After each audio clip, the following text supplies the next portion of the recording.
Hello everyone and welcome back. हम पढ़ रहे थे प्रोबेबिलिटी। प्रोबेबिलिटी में हम लोगों ने सारे प्रकार का प्रोबेबिलिटी कैलकुलेशन सीख लिया। प्रोबेबिलिटी के साथ हमने परम्यूटेशन एंड कॉम्बिनेशन का टॉपिक भी सीखा कि परम्यूटेशन एंड कॉम्बिनेशन कैसे यूज किया जाता है। वो परम्यूटेशन एंड कॉम्बिनेशन जो हमने पिछले क्लास में सीखा वो बस इसीलिए सीखा ताकि आज जो हम टॉपिक शुरू कर रहे हैं थ्योरेटिकल डिस्ट्रीब्यूशन या प्रोबेबिलिटी डिस्ट्रीब्यूशन जिसे बोलते हैं, इस टॉपिक को हम आसानी से कर पाएं, आसानी से सॉल्व कर पाएं, क्योंकि यहाँ पर परम्यूटेशन एंड कॉम्बिनेशन का कॉन्सेप्ट पूरा का पूरा एप्लीकेबल होता है। बात समझ में आया? मैंने तो कहा था कि परम्यूटेशन एंड कॉम्बिनेशन अगर तुम हड़बड़ी में हो तो तुम स्किप कर सकते हो। मैं इसीलिए तो आज भी वही बोल रहा हूं, अगर तुम एग्जाम के 2 घंटा पहले ये वीडियोस देख रहे हो, अभी 2 घंटे बाद तुम्हारा एग्जाम है, 3 घंटे बाद एग्जाम है, तो उस केस में परम्यूटेशन कॉम्बिनेशन को स्किप कर दो। इनफैक्ट तुम चाहो तो ये भी स्किप कर सकते हो। अगर 2 घंटे बाद एग्जाम है तो क्वेश्चन आएगा, ऐसा नहीं है नहीं आएगा, क्वेश्चन आएगा, लेकिन ये वर्थ इट नहीं है अभी 2 घंटे में इसको प्रिपेयर करना। ठीक है, नॉर्मली अगर तुम्हारा एग्जाम मान लो कल मॉर्निंग भी है तो भी तुम इसको कवर कर लो, लेकिन एग्जाम 2 घंटे बाद है तो तुम स्किप कर सकते। आओ शुरू करते हैं थ्योरेटिकल डिस्ट्रीब्यूशन, जहां पर प्रोबेबिलिटी का बहुत इंपॉर्टेंट कॉन्सेप्ट यूज हुआ है। साथ में ये एक प्रोबेबिलिटी का ही एक्सटेंशन है, मतलब ये प्रोबेबिलिटी का भाई है, बड़ा भाई है। प्रोबेबिलिटी जो पढ़े वो छोटा भाई था, इसका बड़ा भाई जो है वो है थ्योरेटिकल डिस्ट्रीब्यूशन। इसके अंदर हम 3 प्रकार का डिस्ट्रीब्यूशन पढ़ेंगे: नॉर्मल डिस्ट्रीब्यूशन, पॉइजन डिस्ट्रीब्यूशन और बाइनोमियल डिस्ट्रीब्यूशन। आज हम बाइनोमियल के साथ शुरू करेंगे। पहले समझ लेते हैं थ्योरेटिकल डिस्ट्रीब्यूशन होता क्या है या प्रोबेबिलिटी डिस्ट्रीब्यूशन क्या होता है, और उसके बाद हम आगे चलेंगे। ठीक है, 3 वैरायटी के बारे में भी बात करेंगे। आओ शुरू करते हैं फटाफट से हमारा topic, meaning of theoretical distribution और मीनिंग ऑफ प्रोबेबिलिटी डिस्ट्रीब्यूशन। मैं तुम्हें बताऊं सिंपली, एक्चुअल में डिस्ट्रीब्यूशन क्या होता है, प्रोबेबिलिटी डिस्ट्रीब्यूशन एक्चुअल में होता क्या है। एक कॉमन सेंस में बात करते हैं। ठीक है, अगर मैं 2 कॉइन टॉस किया, ठीक है, 2 कॉइन टॉस किया तो व्हाट आर द प्रोबेबिलिटीज? दोनों में या तो हेड आएगा या तो दोनों में टेल आएगा, या तो पहला में हेड आएगा दूसरा में टेल आएगा, या तो पहला में टेल आएगा दूसरा में हेड आएगा। ठीक है, क्या इन 4 के अलावा कोई और पॉसिबिलिटीज है? नहीं। मैं बना रहा था probability of getting head, probability of getting heads, 2 head, 1 head और 0 हेड, तीन ही ऑप्शन है। आइदर दोनों में हेड आएगा, आइदर एक में हेड आएगा, या तो 0 हेड आएगा। अच्छा, 2 में हेड आने का प्रोबेबिलिटी क्या है sir? Probability of success 1 divided by total 4, answer आया 1/4 इक्वल्स टू 0.25। अच्छा, प्रो वन एक ठो हेड आने का क्या प्रोबेबिलिटी है सर? आइदर ये होगा या ये होगा, तो ये है 2/4 इक्वल्स टू 2/4 इक्वल्स टू 0.50, और 0 हेड आने का 1/4 इक्वल्स टू 1/4 इक्वल्स टू 0.25। तो अगर मैं टोटल करूं इन तीनों प्रोबेबिलिटीज का, तो इन तीनों प्रोबेबिलिटी का टोटल कितना आता है? 1, 0.25 प्लस 0.5 प्लस 0.2। अच्छा, मैं एक टेबल बना दूं अब।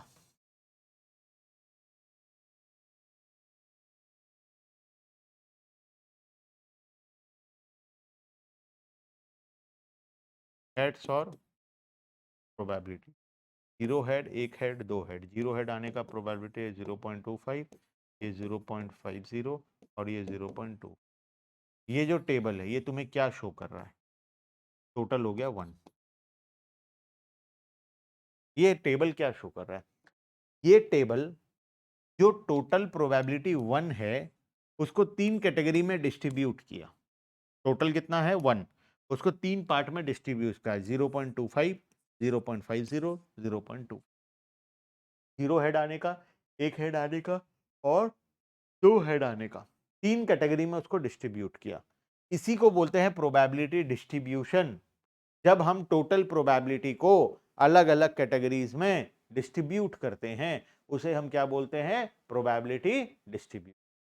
तो अब हम जो करेंगे, हम प्रोबेबिलिटी डिस्ट्रीब्यूशन पढ़ने जा रहे हैं, जिसका एक और नाम है थ्योरेटिकल डिस्ट्रीब्यूशन। ये प्रोबेबिलिटी से पूरा लिंक्ड है, लेकिन यहां पर हम 3 वैरायटी का डिस्ट्रीब्यूशन पढ़ेंगे: binomial distribution, Poisson distribution and normal distribution. तो तीनों केस में थोड़ा अलग अलग सिचुएशन क्रिएट होता है। ठीक है, तो आज का टॉपिक हमारा क्या होगा? आज का टॉपिक हमारा पहला बाइनोमियल डिस्ट्रीब्यूशन होगा। उसको शुरू करने से पहले प्रोबेबिलिटी डिस्ट्रीब्यूशन या थ्योरेटिकल डिस्ट्रीब्यूशन का मतलब क्या होता है, आओ पढ़ते हैं।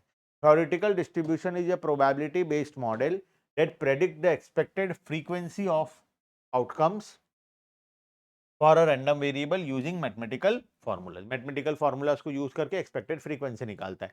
तीन वैरायटी का पढ़ने जा रहे हैं हम, बाइनोमियल, पॉइसन एंड नॉर्मल। तीन ठो हम लोग टॉपिक इसके अंदर में पढ़ेंगे। 3 क्लासेस लगेगा, बाइनोमियल के लिए एक क्लास, पॉइसन के लिए एक, नॉर्मल के लिए एक। आज हम बाइनोमियल पढ़ेंगे, नेक्स्ट में पॉइसन पढ़ेंगे, उसके नेक्स्ट में नॉर्मल पढ़ेंगे और हमारा ये टॉपिक कंप्लीट हो जाएगा। ठीक है, it helps to compare expected frequency from theory with observed frequency from actual। Basically expected value को हम एक्चुअल वैल्यू के साथ कंपेयर करते हैं और हम डिफरेंसेस को कैलकुलेट करते हैं। ठीक है, आओ पहले देखते हैं तीन ठो टाइप, बाइनोमियल, पॉइसन, नॉर्मल। ये हमारे आज के क्लास का डिस्कशन होगा, बाइनोमियल डिस्ट्रीब्यूशन।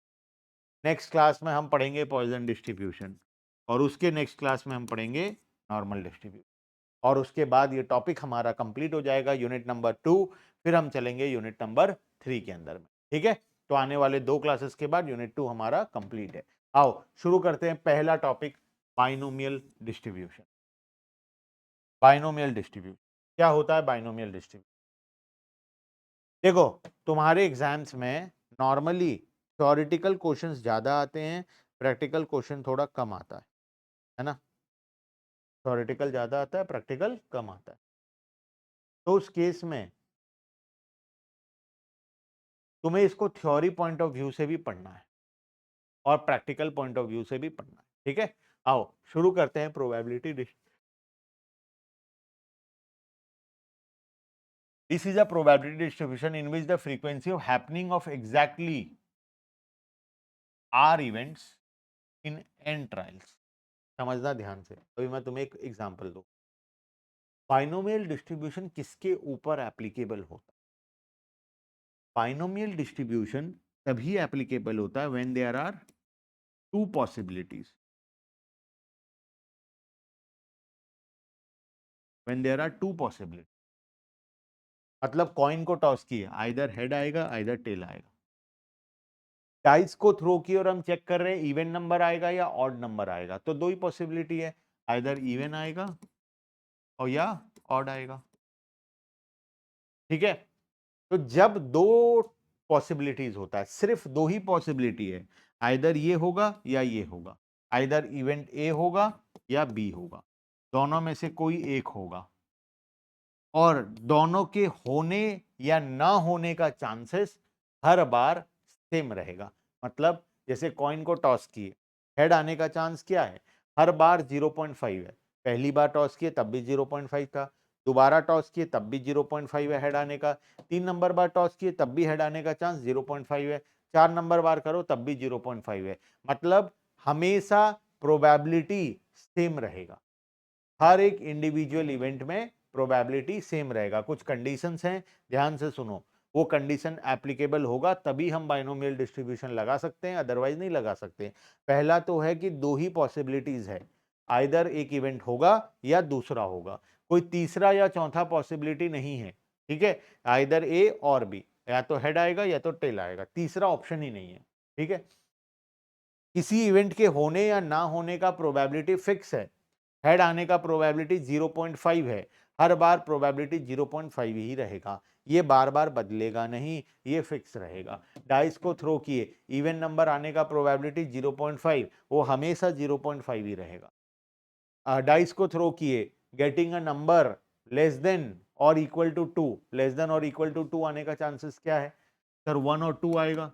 अच्छा, नहीं आने का चांसेस 3 4 5 6, तो 1 और 2 आने का चांसेस कितना हो गया? 1/3, नहीं आने का चांसेस 2/3। बात समझ में आया? तो ये भी फिक्स रहे, मतलब प्रोबेबिलिटी इक्वल हो जरूरी नहीं है होने या ना होने का, प्रोबेबिलिटी फिक्स होना जरूरी है, हर बार सेम होना चाहिए। अगर 1/3 है तो हर बार 1/3 ही रहेगा, अगर 2/3 है तो हर बार 2/3 रहेगा। इक्वल होने के लिए नहीं बोल रहे हम बोल रहे हैं कि सेम रहेगा। ठीक है, चलो, तो दो कंडीशन सेटिस्फाई करेंगे, अगर ये दोनों कंडीशन सेटिस्फाई होता है तो हम बाइनोमियल डिस्ट्रीब्यूशन का फॉर्मूला यूज कर सकते हैं। बाइनोमियल डिस्ट्रीब्यूशन का फॉर्मूला क्या बोलता है? NCR P to the power are Q to the power N minus r. क्या बोला formula? NCR P to the power are Q to the power N minus r. अब ये क्या होता है क्या नहीं होता मैं तुम्हें समझाऊंगा, हड़बड़ाना नहीं, ठीक है। पी का मतलब होता है प्रोबेबिलिटी ऑफ सक्सेस। मतलब अगर मैं एक कॉइन को दो बार टॉस किया, ठीक है, एक कॉइन को दो बार टॉस किया और मैं देख रहा हूं हेड एक बार आने का चांसेस क्या है, what is the probability of getting one head? तो प्रोबेबिलिटी ऑफ गेटिंग हेड की, अच्छा एक कॉइन को मैं दो बार तीन बार चार बार टॉस कर रहा हूं, ठीक है, प्रोबेबिलिटी ऑफ हेड कितना है? 0.5। हर एक इंडिविजुअल में 0.5 है, पहली बार में 0.5, दूसरी बार भी, तो हर बार प्रोबेबिलिटी इक्वल है, ठीक है। और दो ही पॉसिबल ऑप्शन है, आइदर हेड आएगा आइदर टेल आएगा। तो क्या इस केस में बाइनोमियल डिस्ट्रीब्यूशन यूज हो सकता है? हाँ सर यूज हो सकता है, दोनों कंडीशन सेटिस्फाई हो गया, बाइनोमियल डिस्ट्रीब्यूशन आप यूज कर सकते हैं। तो मैं यहाँ पर फॉर्मूला लगाऊंगा एनसीआर का formula, NCR P to the power are Q to the power N minus are. P का मतलब होता है प्रोबेबिलिटी ऑफ सक्सेस, क्यू का मतलब होता है प्रोबेबिलिटी ऑफ फेलियर। अगर मुझे हेड चाहिए था लेकिन टेल आ गया, तो टेल का जो आने का प्रोबेबिलिटी है उसको मैं बोलूंगा फेलियर, ठीक है। और हेड आने का जो प्रोबेबिलिटी है उसको मैं बोलूंगा प्रोबेबिलिटी ऑफ सक्सेस। क्लियर है बात? ठीक है, आओ पढ़ते हैं, फिर कुछ क्वेश्चंस भी करेंगे, इसके अंदर और बहुत सारी चीजें हैं वो भी हम सीखेंगे। This is a probability distribution in which frequency of happening exactly R events in n trials are determined by NCR P to the power R Q to the power n minus R, where the probability of happening a event is single trial is known. तुम्हें probability पता है। The model is based on the binomial theorem that was propounded by Jacob Bernoulli. Jacob Bernoulli बोल के एक author था, वही दिया था बाइनोमियल डिस्ट्रीब्यूशन को, और a Swiss mathematician, and was published for the first time in 1713। आज से अप्रॉक्स 300 साल पहले, 300 से भी ज्यादा हो गया, इनफैक्ट 300 से भी 20-30 साल ज्यादा हो गया, तो 300 साल से भी ज्यादा पहले ये दिया गया था। 80 years after the death, 8 year after the, उसके मरने के 8 साल के बाद निकला था ये। Hence the theoretical distribution is widely known after his name, Bernoulli distribution as well। तो बाइनोमियल डिस्ट्रीब्यूशन को हम बर्नौली डिस्ट्रीब्यूशन के नाम से भी जानते हैं, क्योंकि ऑथर कौन था? जैकब बर्नौली, 1713 में दिया गया था, ठीक है। आ जाओ, क्या अजम्पशंस लेंगे, क्या कंडीशन सेटिस्फाई होना चाहिए, तब हम बर्नौली प्रिंसिपल लगा सकते हैं। NCR P to the power are Q to the power N minus R, ये कब लगेगा? जब कुछ कंडीशन सेटिस्फाई होंगे। मैं तो दो कंडीशन बताया था, और भी कंडीशंस हैं जो कि मतलब इजी इजी है। दो मेन कंडीशन था, दोनों मैं तुम्हें बता दिया हूं। आओ देखते हैं एक एक करके। The number of trial is repeated for a fix number of times. Trial fix number of times होगा, एन इज फाइनाइट। जैसे कॉइन को मैं 5 बार टॉस करूंगा, ये 5 फिक्स है, मैं 5 ही बार कॉइन को टॉस करने वाला हूं, ठीक है। और मैं रिकॉर्ड कर रहा हूं हेड आएगा या टेल आएगा। Each trial there are only 2 possible outcomes. हर ट्रायल में दो ही पॉसिबल आउटकम है, आइदर हेड और टेल, जैसे कॉइन के केस में। And the event of which are mutually exclusive, और दोनों म्यूचुअली एक्सक्लूसिव हैं, किसी का किसी से लेना देना नहीं है। अगर पहली बार हेड आया इसका मतलब ये नहीं है कि दूसरी बार टेल आएगा, पहली बार हेड आया इसका मतलब ये नहीं है कि दूसरी बार भी हेड आएगा। दोनों एक दूसरे से म्यूचुअली एक्सक्लूसिव हैं, दोनों में कोई भी लेना देना नहीं है। The probability of happening of the event success and P remains constant for all the trial. Probability of success Q, P और Q, P and Q, failure, ये हमेशा कांस्टेंट रहेगा। जैसे हेड आने का प्रोबेबिलिटी है 0.5, कॉइन को चाहे तुम 100 बार टॉस करो, हर बार हेड आने का प्रोबेबिलिटी क्या रहेगा? 0.5 ही रहेगा, ठीक है। उसके बाद similarly the probability not happening a event Q also remains constant for all the trials. P भी कांस्टेंट रहेगा, क्यू भी कांस्टेंट रहेगा, ठीक है। अच्छा, अगर किसी इवेंट के होने का प्रोबेबिलिटी कांस्टेंट है तो नहीं होने का भी कांस्टेंट हो गया ना। होने का अगर 0.5 है तो नहीं होने का क्या होगा? टोटल 1 होता है तो 0.5 ही होगा। तो पी भी कांस्टेंट रहेगा, क्यू भी कांस्टेंट रहेगा। For example, the probability of getting head of or a trial is constant for all the throws of a fair coin. This assumption is very important. For that we cannot get a binomial distribution if the probability of success and failure do not remain constant. अगर यह constant नहीं रहेगा तो हम binomial नहीं लगा सकते, जो कि मैं ऑलरेडी तुम्हें समझा चुका हूं. ठीक है, आते हैं पॉइंट नंबर 5 में. All the trials are independent of each other. Her trial एक दूसरे से इंडिपेंडेंट है. फर्स्ट बार हेड आया, सेकेंड बार हेड भी आ सकता है, टेल भी आ सकता है, दोनों का प्रोबेबिलिटी 0.5 है. इसका इससे कोई लेना देना नहीं है. पहली बार से कोई लेना देना नहीं है दूसरी बार को, दूसरी बार से कोई लेना देना नहीं है तीसरी बार या चौथी बार को. बात समझ रहे हो? तो कोई भी इवेंट को किसी और इवेंट से कोई कनेक्शन नहीं है. सर कभी भी नहीं होता कनेक्शन. आप एक एग्जांपल देके दिखाओ जिसमें कनेक्शन होगा. आओ मैं बताता हूं एग्जांपल.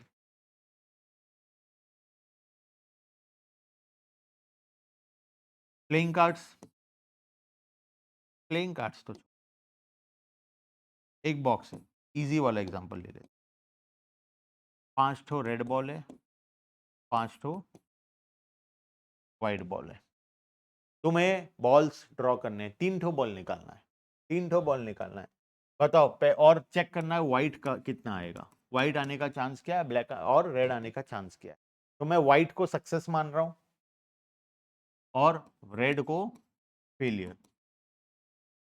अगर रेड आया तो मैं फेल हो गया, व्हाइट आया तो मैं पास हो गया. व्हाइट आने का प्रोबेबिलिटी कितना है, 5/10 इक्वल्स टू 0.5. रेड आने का प्रोबेबिलिटी कितना है, वही 0.5.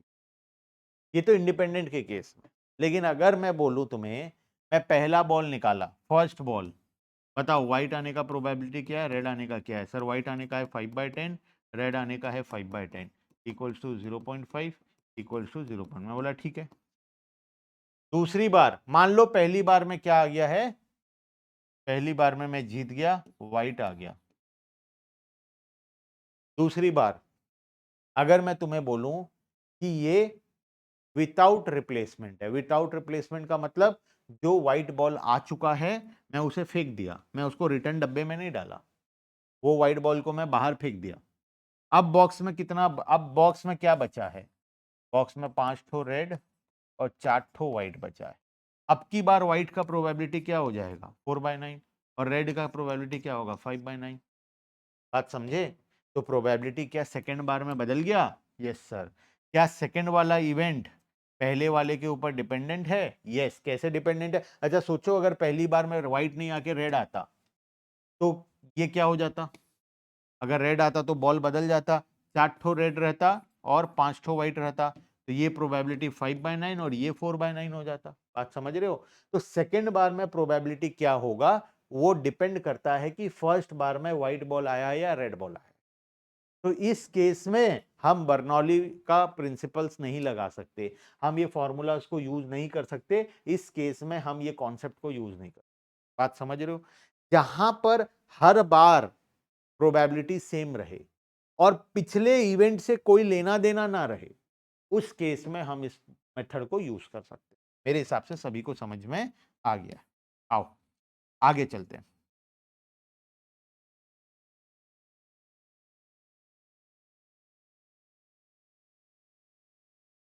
देखो अब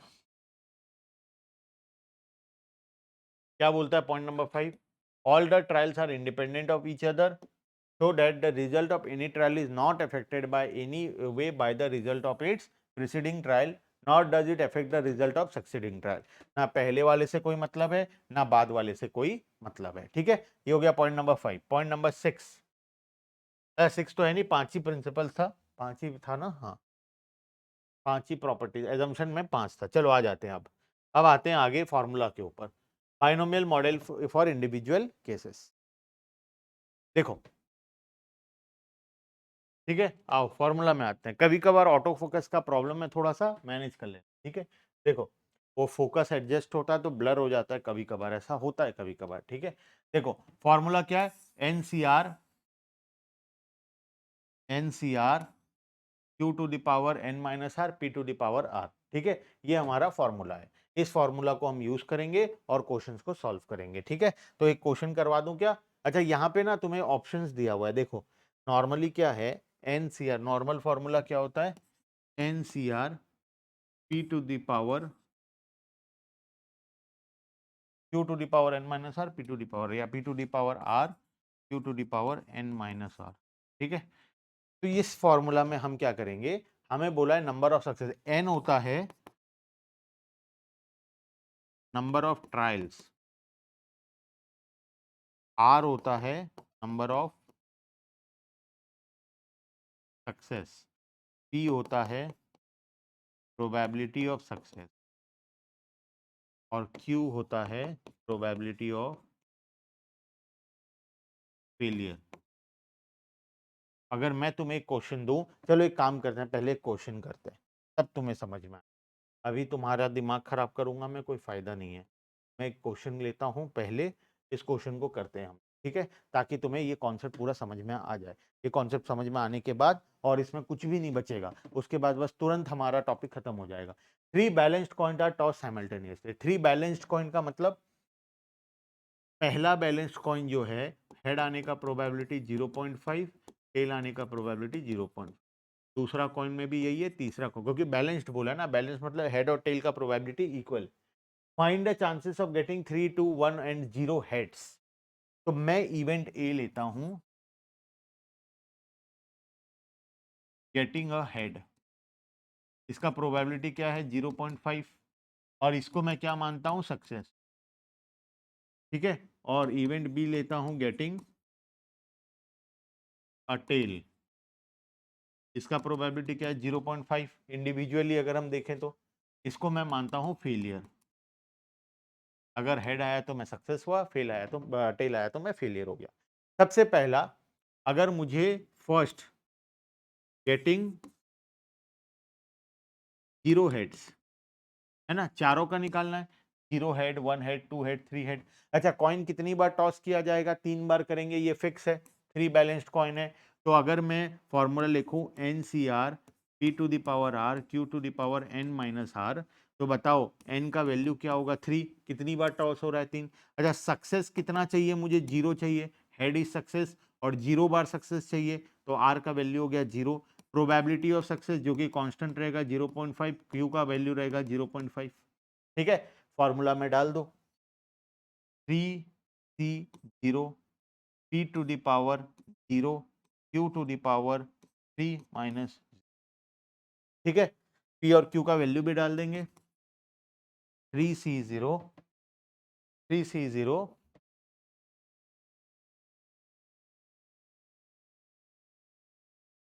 P to the power 0 Q to, P का वैल्यू कितना है 0.5 टू द पावर 0 और 0.5 to the power 3 minus.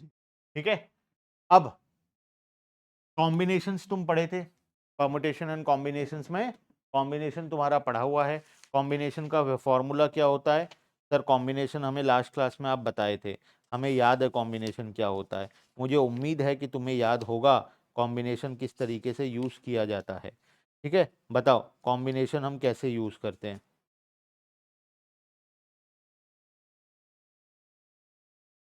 Combination का फॉर्मूला होता है सर, NCR को लिखते हैं n factorial divided by n minus r factorial into r factorial. तो यहाँ पर अगर मैं करूँ तो 3 factorial divided by 3 minus 0 factorial into 0 factorial.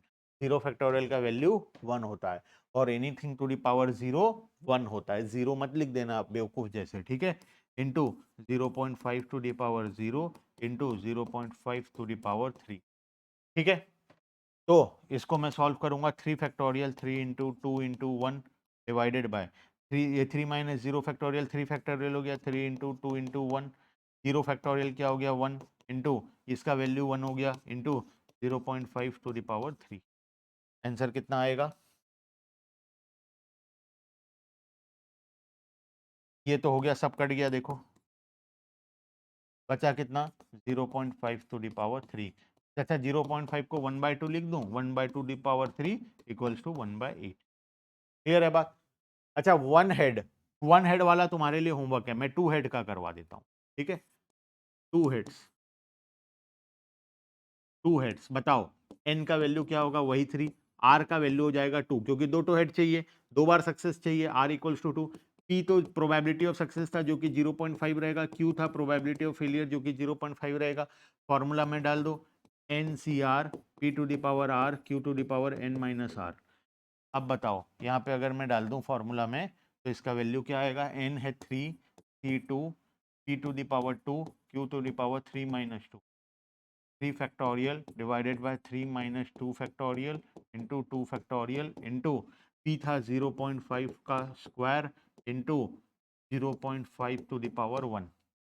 ठीक है, तो ये कितना आ जाएगा, 3 into 2 into 1 divided by 3 minus 2 factorial 3 तो ये हो गया 1 का फैक्टोरियल, तो 1 into 2 factorial 2 into 1 into 0.5 to the power 2 1.2 1/2 to the power 2 into 1/2, 0.5 को 1/2 लिख दिया। ठीक है, कोई कुछ भी अलग नहीं किया हूँ। 2 2 कट गया, 1 1 सब कट गया, 1 हटा दो, 3 into 1/2 to the power 2 1/4 into ये कितना होगा 1/2 इक्वल्स टू ये हो गया 3/, आंसर आ गया 3/। बात समझ में आया? इस तरीके से तुम बाकी को भी सॉल्व कर सकते हो बर्नौलीज मेथड को लगाकर। क्लियर है? यही इंपॉर्टेंट था बस। अब मैं जो पढ़ाऊंगा ये एक्स्ट्रा है थ्योरी क्वेश्चंस के लिए। ठीक है, आओ उसको फटाफट से हम लोग कंप्लीट कर लेंगे, इसमें कुछ भी नहीं बचा है और सब कुछ हमारा कंप्लीट हो गया। ये जो दिया है ये तुम्हें अगर r का वैल्यू 1 है, r का वैल्यू 2 है, ये निकाल कर दिया। इसका हम क्या करेंगे, जब हमें ऑलरेडी फॉर्मूला पता है तो हम r1 हो 2 हो 3 हो 4 हो 5 हो हम अपने आप पुट करके निकाल लेंगे। इसमें क्या बड़ी बात है, तो इतना सारा देने का इसका कोई काम नहीं है। ये टेबल का तुम्हें जो वैल्यू दिया होगा तुम इस फॉर्मूला में पुट करके खुद निकाल लेना, इसको रट्टा लगाकर कोई फायदा नहीं है। ठीक है, the frequency determined by above model are का एक्सपेक्टेड और थ्योरेटिकल फ्रीक्वेंसी, इसको हम क्या बोलते हैं, थ्योरेटिकल फ्रीक्वेंसी बोलते हैं। अब इसको हम एक्चुअल के साथ कंपेयर करेंगे और उसके बाद हम लोग डायग्राम बनाएंगे। ठीक है, डायग्राम हमारे सिलेबस से नहीं है।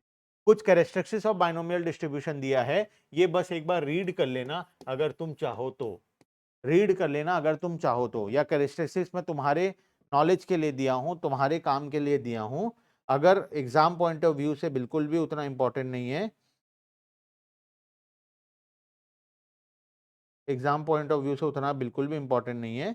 ठीक है, तो अगर तुम चाहो तो कैरेक्टरिस्टिक्स को अपनी तरफ से रीड कर सकते हो। एक आखिरी छोटा सा टॉपिक है जो कि थोड़ा इंपॉर्टेंट है। इस प्रकार के क्वेश्चंस में कभी कभार तुम्हें मीन निकालो बोलेगा, स्टैंडर्ड डेविएशन निकालो बोलेगा, वेरिएंस निकालो बोलेगा, मोमेंट निकालो बोलेगा, second moment, third moment, fourth moment, skewness, kurtosis, जो हम पहले पढ़े हैं वो सबका कैलकुलेशन बोलेगा। तो देखो इस फॉर्मूला में n c r P to the power are Q to the power N minus r, total ये एक ही फॉर्मूला है। इसमें चार चीजें हैं, एन का वैल्यू, आर का वैल्यू, पी का वैल्यू और क्यू का वैल्यू, बस। हालांकि बुक में तुम्हें ना और इतना सारा चीज दिया है कि तुम्हें महीना भर लगेगा खाली ये बाइनोमियल डिस्ट्रीब्यूशन पढ़ने में। ठीक है, वो डायग्राम वायग्राम टेबल वेबल करके हजारों चीज दे दिया है जिसका कोई काम नहीं है। तो बुक को फॉलो करोगे तो तुम कर सकते हो, तुम्हारी मर्जी है। मैं लिमिटेड चीजें ही पढ़ाऊंगा जो एग्जाम के लिए काम का है, जो हमारे लिए काम का है। वैसे अगर पढ़ना चाहो तो बाइनोमियल डिस्ट्रीब्यूशन के ऊपर एक 500 पेज का बुक आता है, सिर्फ ये आज के क्लास के ऊपर एक 500 पेज का बुक आता है, बर्नौली ऑथर का एक बुक आता है 500 पेज का, उसको खरीद के भी पढ़ सकते हो अगर तुम पढ़ना चाहो तो। ठीक है, तो अगर उतना डिटेल में जाना है तो तुम जा सकते हो, लेकिन मैं वही चीज पढ़ा रहा हूं जो हमारे काम का। ठीक है, तो बाद में बहुत बच्चे ऐसे मैसेज करते हैं, कंप्लेन करते हैं, सर आपने ये कवर नहीं किया, वो कवर नहीं किया, इसमें ये भी था वो भी था। है तो बहुत सारी चीजें, है तो 500 पेज का बुक, क्या वो पॉसिबल है? नहीं है। तो जो काम का है उसे पढ़ेंगे, जो काम का नहीं है उसे नहीं पढ़ेंगे। तुम्हारे सिलेबस में तो खाली टॉपिक लिख देता है बाइनोमियल डिस्ट्रीब्यूशन। अब क्या है बाइनोमियल डिस्ट्रीब्यूशन, इसका फॉर्मूला पढ़ना है, थ्योरी पढ़ना है, प्रैक्टिकल पढ़ना है, डेफिनेशन पढ़ना है, कैरेक्टरिस्टिक्स पढ़ना है, फीचर पढ़ना है, क्या पढ़ना है और क्या नहीं पढ़ना है, कुछ पता है कुछ नहीं पता। तो जिस टाइप का क्वेश्चंस नॉर्मली आता है हम उसके अकॉर्डिंग प्रिपरेशन करते हैं। ठीक है, तो कैरेक्टरिस्टिक्स का क्वेश्चन आज तक जीवन में एक ही बार आया हुआ है, इसीलिए मैं तुम्हें यहाँ पर दे के रखा। ये जो कैरेक्टरिस्टिक्स है आज तक जीवन में एक ही बार आया है, तुम्हारा किस्मत अति खराब होगा तो आ जाएगा, अदरवाइज नहीं आएगा। तो इसे एक बार रीड करके जाना, ज्यादा दिमाग लगाने की जरूरत नहीं है। N c r P to the power are Q to the power N minus r, इसमें चार चीजें हैं, एन का वैल्यू, आर का वैल्यू, पी का वैल्यू, क्यू का वैल्यू, बस। अब इन चार वैल्यू अगर तुम्हें पता है तो तुम ये सब भी कैलकुलेट कर सकते हो, क्योंकि ये चारों को लेकर ही ये फॉर्मूलाज बने हैं। देखो मीन का formula N into P, standard deviation का formula root over N P Q, variance का फॉर्मूला NPQ, फर्स्ट मोमेंट का formula, first moment about mean तो जीरो होता है, सेकेंड वाला NPQ, थर्ड वाला NPQ into Q minus P। तो ये तुम्हें लर्न करना है फॉर्मूलाज। इसमें से भी कौन सा बताऊं? 1 2 3 और क्यूनेस मत करो, ये लर्न करने के, बाकी भी लर्न करने के, यहाँ पर भी कुछ फॉर्मूला, कटॉसिस, कुछ नहीं, बस ये 3 फॉर्मूला याद कर लो, पहला 3 फॉर्मूला याद कर लेना, ठीक है। इसके बेसिस पर ही नॉर्मली क्वेश्चन आता है, ये स्क्यूनेस, मोमेंट और कटॉसिस कैलकुलेशन का नॉर्मली नहीं आता है, फिर भी मैं देकर रखा हूं, अगर तुम्हें लग रहा है कि आ जाएगा तो तुम इस फॉर्मूला को भी याद कर सकते हो। एक question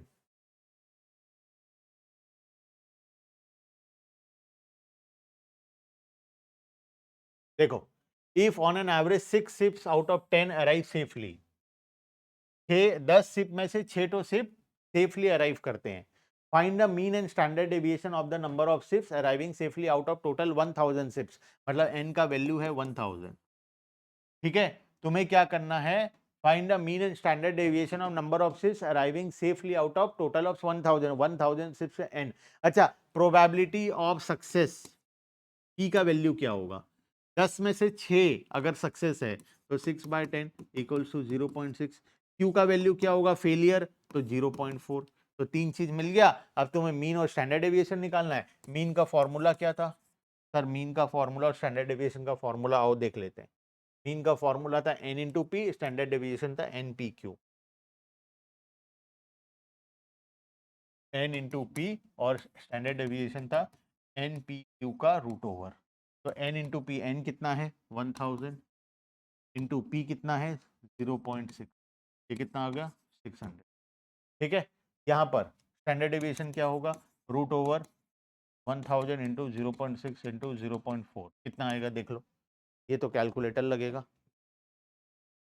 0.6 into 0.4, 0.6 into 0.4 into 1000, 240, root over 240, root 240, 240 का रूट ओवर कितना होता है भाई?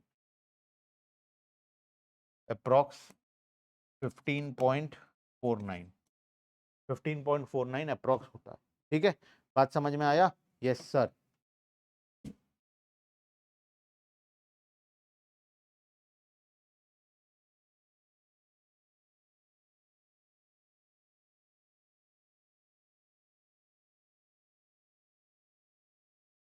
ठीक है, चलो। अच्छा, एक क्वेश्चन और है मेरे तुम्हारे लिए। 12 dice were thrown 4096 times. Each 1 2 3 spot appearing was considered to be success. अगर 1 2 3 आया तो सक्सेस है, मतलब 1 2 या 3 आया तो सक्सेस। इसका प्रोबेबिलिटी कितना होगा? 3/6 इक्वल्स टू 0.5। और फेलियर मतलब पी हो गया ये, क्यू का वैल्यू कितना होगा 0.5। कितना टो डाइस है? 12 टो डाइस, इतनी बार थ्रो कर रहे हो, तुम्हें निकालना है। अच्छा, ग्राफ ग्राफ बनाने बोला, ये सिलेबस में नहीं है। नॉर्मली अगर तुम बाइनोमियल डिस्ट्रीब्यूशन बनाना चाहो तो तुम्हारे पास सारे वैल्यूज हैं, तुम यहाँ से बाइनोमियल डिस्ट्रीब्यूशन बना सकते हो, ठीक है, अगर चाहो तो। नहीं चाहो तो इस क्वेश्चन को स्किप कर दो। 2 क्वेश्चन करवाया मैं, एक तो मीन और स्टैंडर्ड डेविएशन वाला, और एक तो बाइनोमियल निकालने वाला। ये वाला कर लेना, इसका बाकी दोनों कर लेना। 2 हेड्स और 0 हेड वाला मैं बता दिया हूं, 1 हेड और 3 हेड वाला तुम कर लेना, ठीक है। 1 हेड एंड 3 हेड, क्लियर है? चलो, तो आज के लिए इतना ही, बाकी का डिस्कशन नेक्स्ट क्लास में। Bye bye everyone and thank you, ठीक है।